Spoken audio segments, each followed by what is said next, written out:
Hi, my name is Aaliyah Goff, and I have been friends with Becky for a long time. and I'm so grateful to be part of this group. She asked me to share a little bit about how we can take care of our mental health while healing physically. And so the story she asked me to tell you is about when I lost my vision in my right eye back in 2011 when we worked together. And so I'm going to share with you a little bit about that story and the things that I learned from it that can help us with any loss. And oftentimes, when we think of grieving a loss, we think about someone dying, and that's maybe the only time grief is applicable.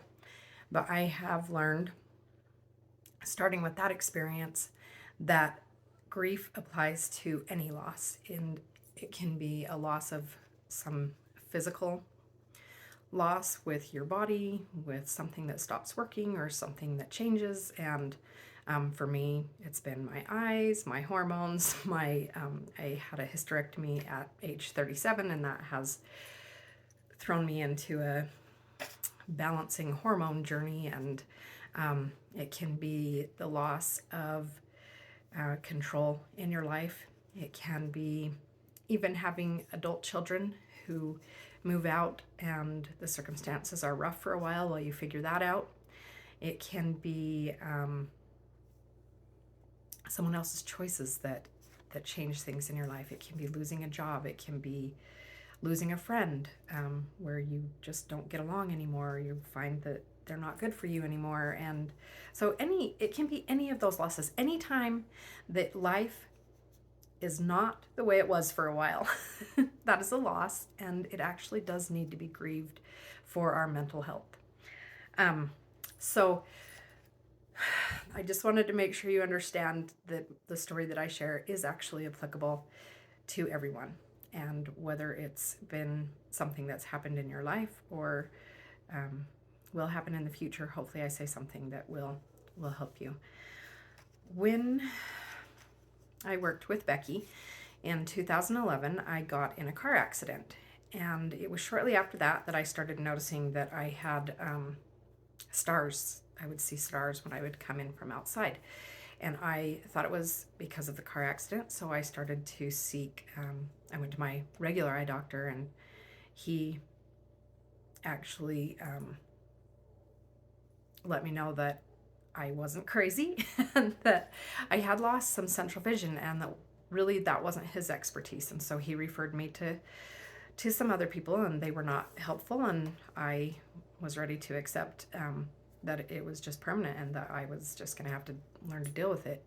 And then another friend at work refused to accept that answer and prodded me to go to the U of U, to the Moran Eye Institute, and I'm so grateful for that,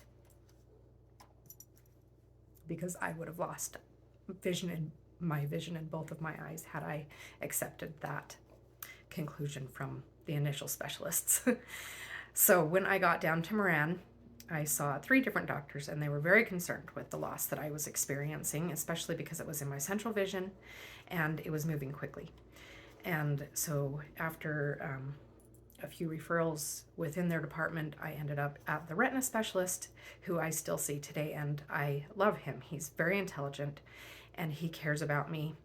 I know, especially in the beginning, he thought about my case even when I wasn't there, because he would say stuff like that when I would come back. I was thinking about this or that. Anyway, he ran me through so many tests. They took 12 vials of blood to do tests on. They did a chest x-ray. They did an ultrasound of my heart through my stomach. They did a colonoscopy. I mean, he checked everything there was to check and ruled out thing after thing after thing. And part of his wanting to rule things out was to make sure that I could be put on some pretty risky medication and stuff and steroids that might aggravate an underlying condition if it wasn't found. And so after ruling out pretty much everything. And with each test that came back negative, you feel relief, and yet you feel frustrated because if it isn't that, then what is it? And that time in my life was very scary for me because of the tests that they were doing and the fact that it was progressing so quickly. I didn't know if it was going to end up being something, if I would lose my vision completely, if it would end up being something terminal. I just didn't know. I was very unsure, and I felt a total lack of control in my life. And finally, they were able to prove that there was something going on with the vessels in my eye, that through some really cool photographic imagery using a fluorescent dye, they were able to show that the blood vessels were leaking and that it was pooling, and that was part of the reason that I was losing my vision. In the end, it had nothing to do with the car accident, even though they were never able to make a clear diagnosis. I have been diagnosed with Azor, which is a diagnosis of exclusion. They can't find anything else to include me in, and so they just know what it does, and that's how they treated me. And so he put me on some steroids and some like cancer medications, and was very aggressive in his treatment to stop my vision from continuing to decline. And they have been able to stabilize them. I'm no longer on medications for my eyes. The right eye is pretty much toast, and my left eye actually came back a bit.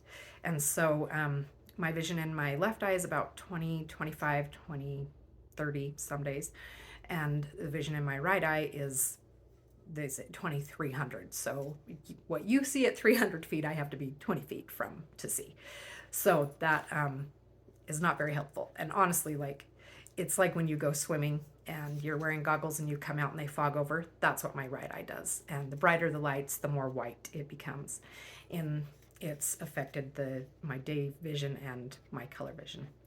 Anyway, so what was my emotional state during that time? And what did I learn? What is the pattern that I learned for dealing with loss? Like I said, I was very scared. It was very physically taxing on me, which made it emotionally taxing. I had to strain a lot harder to see what I used to be able to see. I would forget things everywhere I went. It's amazing how our different senses affect our whole entire body and our mental health. And so I was exhausted. I was tired. I was scared. I had never felt so out of control of my life. And, my family stepped up and they did a lot to help me, but it was hard. I finally reached a place of acceptance when I went and sought a second opinion from a specialist in Oregon. And I love my doctor, but he cannot speak in layman's terms. I learned a lot more listening to him talk to his fellows than I ever did by the questions I would ask him. And when I went to this doctor in Oregon, he was able to say quite bluntly, "Your doctor in Utah's right. Everything he's done has been spot on. This is permanent. We are not going to get your vision back." Which at that time was hard, but it was what I needed to hear. And as I left his office, of course, I cried. But I think that might have been the lowest point, because then I was able to say, okay, where do we go from here? And so the first thing that I realized about that loss, and as I've had subsequent losses, like I said, as I've gone through this hormonal changes and recognizing that they're off and feeling that they're off and having to go through the journey of figuring out the next step, when my daughter was diagnosed with bipolar and borderline personality disorder, that was another huge loss. I appreciated the diagnosis because it gave us some answers, but it also was something that I had to grieve. And so that is probably the first and most important thing that I can say is any loss that you have to grieve that loss. You have to go through those feelings of denial and anger and bargaining and depression before you can finally come to a place of acceptance. And it doesn't mean you'll go through them in that order. Every loss and every person is so unique that you will have your own, and you may go through some of them multiple times, and you may come to a place of acceptance and then have to go through it again. But it's okay. It's okay to have to do that. I love this quote that I found. Her name is Ayana Vanzant, and she said, "Acceptance does not mean you agree with, condone, appreciate, or even like what has happened. Acceptance means you know, regardless of what happened, that there is something bigger than you at work. It also means that you know that you are okay and that you will continue to be okay." And that's where I had to get in my life. I had to say, okay, this is the new normal. And what can I do to rebuild so that I feel in control of my life again? And so the first, I like to think of them about like building blocks. And that first block is to get to a place where you're ready to move on, that you've grieved it enough, you've felt all the feelings, you've felt them for as long as you've needed to, and you get to a point where you're ready. You're just ready to be happy again. You're ready to move on and to feel in control again. The next thing that I learned was from, that's going to go off because I don't even know where it is. The next thing that I learned was from a friend. As I was kind of in the middle of this, she asked me how I was doing, and I told her I wasn't okay, and I broke down crying, and she shared with me the most beautiful concept that I have used over and over in my life, and I love to share it with others. And she called it the block theory. And in the block theory, she explained that we each have our own set of building blocks, and we spend our entire life working to make a structure. And it is a work of effort and love and devotion, and we build this structure that is absolutely beautiful to ourselves. And we finally get it the way we want it, and then something comes along in life and knocks the whole thing over. And we scramble around trying to pick up all the pieces and racking our brain to think where each of those pieces goes and trying to remember. And as we are trying to rebuild that structure and trying to make it like it was before, we realize that it's missing pieces and that there's new pieces that have been introduced. And we don't know what to do. We feel such a loss. And for a while, we may want to throw a tantrum, or we may want to just throw those blocks away. But we realize we can't go the rest of our lives without a structure. So we start to rebuild again. And it's going to be different. We have to accept it's going to be different. The new normal is going to be different. But as we build those blocks, we realize we need help. We can't do it by ourselves. And for me, a big part of my healing process is my Savior, Jesus Christ. But I know that not all people feel that same source of power, and you may have a totally different source of power that you look to. And so I just want you to plug that in to what I'm saying. But turning to that source for me and saying, I cannot do this by myself, was so helpful in recognizing and getting direction and in finding comfort and learning to accept and start building. And with that help, we are able to rebuild that structure. And sometimes that help comes from what I call the third building block, which is connection with others. And I feel like all three of those blocks are the basis of starting to rebuild. And connection with others is such a hard one because it requires us to be vulnerable. And it's so hard for us to be vulnerable. It's so hard for us to tell anyone that we're struggling or that things aren't going the way we want them to, because we look at other people and we do that comparison thing. We think, oh, if I was just brave as she is, or if I just was stronger like she is, or if my life was just put together and didn't have any problems like hers does. And really, the more that I have practiced being vulnerable and sharing my mess with other people, the more I realize we are all struggling. We all have things that are not going the way that we want them. We all have things that are hurting and that we are carrying that are heavier than we ever wanted. And as we share with others, we actually gain strength.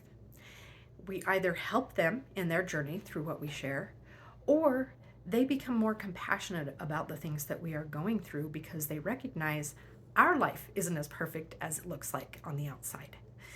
And I have been so grateful for people who have been willing to be vulnerable with me and that have shared what they've struggled with and the things that they've found that have helped them, because it's helped me in my journey. And so it is so important for us to be vulnerable with each other. There's another quote that I love by Chrissy Jamie. She says, "To share your weakness is to make yourself vulnerable, and to make yourself vulnerable is to show your strength." And I love that paradox. Like, it's so true that when we allow ourselves to be seen exactly as we are, vulnerable and all, that we show true strength, and others actually will be brave and honest with us because of that strength we're lending them through our weakness, through our vulnerability. There are so many other blocks that you will find to rebuild. And they're personal. Like, you will find there are ones that are specifically for you that help you the very most. I love a lot of the things that Becky has shared on here are things that I have found help me rebuild when I am really struggling.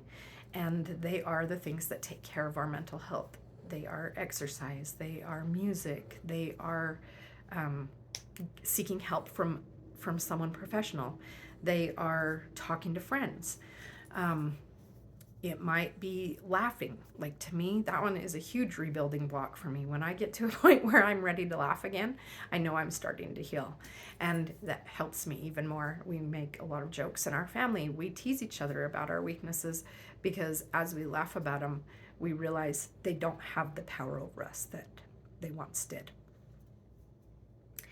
The last thing that I will share with you is, and this is not a substitute for professional help. When we need professional help, we need it. And I have used it, and my daughter uses it regularly, and I'm so grateful that it is available. And when you find a good therapist, they are a treasure. But one of the things in my life, when I know it's not professional help that I need, but I'm just having a hard time with the thoughts in my head, one of my therapists taught me something called the coin theory. And he asked me, if I gave you a quarter, could you look at both sides at the same time? Obviously not. And he said, that is how our days are. Every single day we have good things that happen and we have bad things that happen, just like there's heads and tails on a coin. We get to choose which one we will look at. It doesn't mean that the other side does not exist. It means that you are choosing to focus on one side and that you are not giving the other side power over you. And I have thought about that so many times when something has happened during the day and I am just put out and frustrated with it, that I can flip the coin. I can choose what thoughts I'm going to allow to ruminate inside my head. And I can choose to use some of those other building blocks to replace those negative thoughts. I can go exercise. I can turn on some good music. I can read a good book. I can turn on a talk that's uplifting or a podcast.